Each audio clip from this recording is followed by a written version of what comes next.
Hola y bienvenidos a este video donde vamos a mirar los adjetivos y los pronombres indefinidos.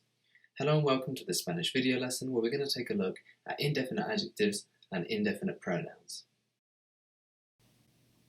Los retos de esta clase son aprender qué son los adjetivos y los pronombres indefinidos, ver algunos ejemplos de ellos y aprender a usarlos en contexto.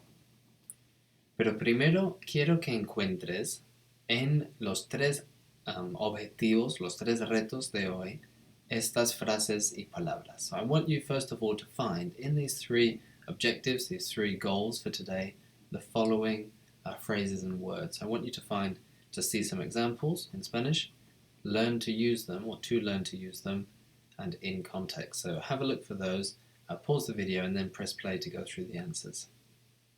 So we've got to see some examples, ver algunos ejemplos, learn to use them, aprender a usarlos, and in context, en contexto. So really similar to the English, en contexto. La primera pregunta que vamos a mirar es ¿qué son los adjetivos indefinidos? So the first question we're going to look at is what are indefinite adjectives?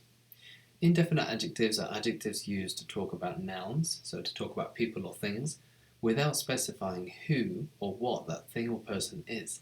So we have these in English as well, and some examples can include several. So I saw several people, you're not specifying who they were, you're just saying there were several of them. Any, like any question is a good question, you're not specifying what the question is. Each person is entitled to their opinion. Again, each person doesn't specify a specific person. Every, few, many, much, most, some, and all. So all words that are kind of non-specific that we use in English with nouns. Look at what the indefinite adjectives are in Spanish. So we've got algún, meaning some or any. Cada, meaning each or every, like cada día, every day or each day. Mismo, meaning same. La misma persona, the same person. Mucho, meaning a lot, many or much. Otro, meaning other or another. Poco, meaning a little, little or few.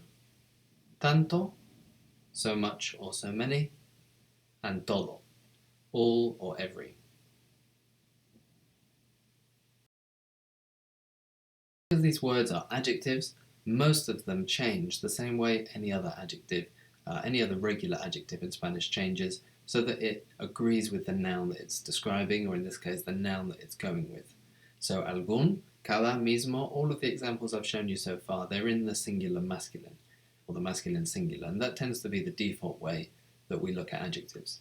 But we're now going to see how they can change for use with a singular feminine noun, a masculine plural noun, and a feminine plural noun.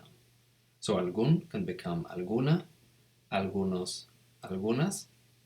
And note that it loses that accent. That's because the emphasized syllable tends to be the penultimate one, the second to last. So algún is only pronounced that way because of that accent. That makes us accentuate the U instead of the A. But because then the other ones have three syllables, we're naturally going to accentuate the U, so we don't need that accent anymore. Now cada is a bit irregular, so it just stays the same for the feminine, and it doesn't exist for masculine and feminine plural, so it's just the same as in English. You can't say each days, you can only use the word each with a singular noun. For mismo, it becomes misma, mismos, mismas. Mucho can become mucha, muchos, muchas. Otro, otra, otros, otras. Hopefully you can see they follow the same pattern as most adjectives. Let's take the color rojo, becomes roja, rojos, rojas. So O, A, OS, AS. So they're quite regular. Poco becomes poca, pocos, pocas. Now pause the video and see if you can do tanto and todo on your own. And when you're ready, push play and we'll go through the answers. Okay, so tanto and todo, they follow exactly the same pattern, so it becomes tanta, tantos, tantas, toda, todos, todas. There also exist varios and varias, meaning several. So just like cada can't become plural, varios and varias can't become singular. Just because it means several, it doesn't make sense to use the word several with a singular noun in English, or each with a plural noun, so that should come quite naturally to us. So cada persona, each person, varias personas, several people.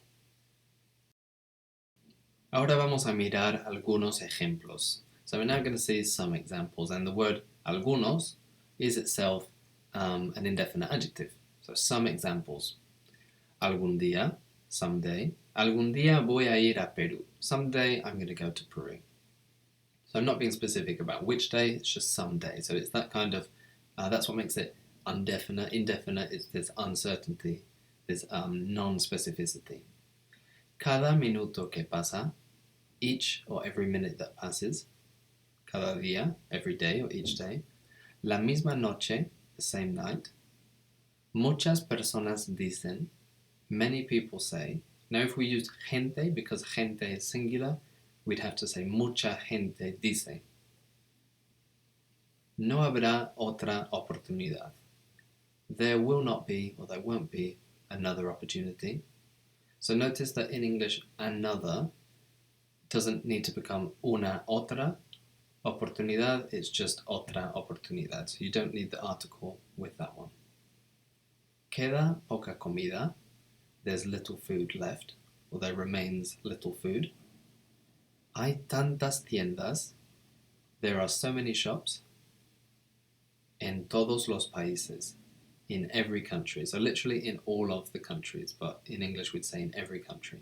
You could also say en cada país, in each country. Y ahora vamos a mirar qué son los pronombres indefinidos. So we're now going to look at what are indefinite pronouns. So it's a really similar story with indefinite pronouns. Again, it's this idea of being non-specific. So indefinite pronouns, just like in English, are pronouns that don't refer to a specific person, amount, or thing in particular. Now, most of the time, what makes them a pronoun instead of an adjective is that adjectives go with nouns, whereas pronouns can replace nouns. So in English, some examples include someone, nobody, each, anyone, everyone, and everything. So we can use these things to replace a noun. For example, instead of saying, ese hombre ha robado el banco, that man has robbed the bank. If we say, alguien ha robado el banco, someone has robbed the bank, we're being non-specific. And the word someone replaces that man. It could also replace the name of someone as well. Los pronombres indefinidos. ¿Cuáles son? So what are the indefinite pronouns in Spanish? Algo means something. It can also mean anything. ¿Hay algo que quieres decir? Is there something you want to say? Is there anything you want to say? Alguien means someone or somebody or anybody or anyone. Alguno means some. Cada uno means each one or everybody. Cada uno con el suyo. Each person, each to their own, basically. Cualquiera means anybody or any. So you can use that one with a noun, like cualquiera oportunidad, any opportunity. Nada means nothing, can also mean anything, especially because in English we don't use double negatives. Nadie, nobody, and again that could mean anybody. Now, very few indefinite pronouns can become feminine and plural. The exception to this is alguno. So alguno can become alguna, algunos, and algunas. And that's because instead of using it as a pronoun where it's replacing a noun, you can use it with a noun as an adjective. Like, alguna persona quiere ayudarme. Does some person, does somebody want to help me?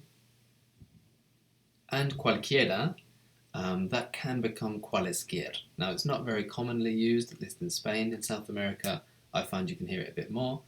Cualesquier with a plural noun, again used more as an adjective than a pronoun, but most of the time you're just going to hear cualquiera with a singular noun. And that brings us to the end of this short lesson on indefinite adjectives and indefinite pronouns. Some next steps you might want to take are to write these words down just in their masculine singular form is fine, and learn them off by heart. The reason being that they're really, really useful little words. They're really high frequency, they come up a lot, and also in languages, especially when you're not completely fluent in a language, it's useful to have words that will help you kind of work around tricky situations. For example, if you don't know how to be specific, these kind of non-specific words will really help you out. Another idea is to try including them in your own speaking and writing, and also to keep an eye out and keep an ear out for them when you read or hear any Spanish. Muchísimas gracias por ver este video. Thank you for watching this video y espero que te vaya muy bien con el español.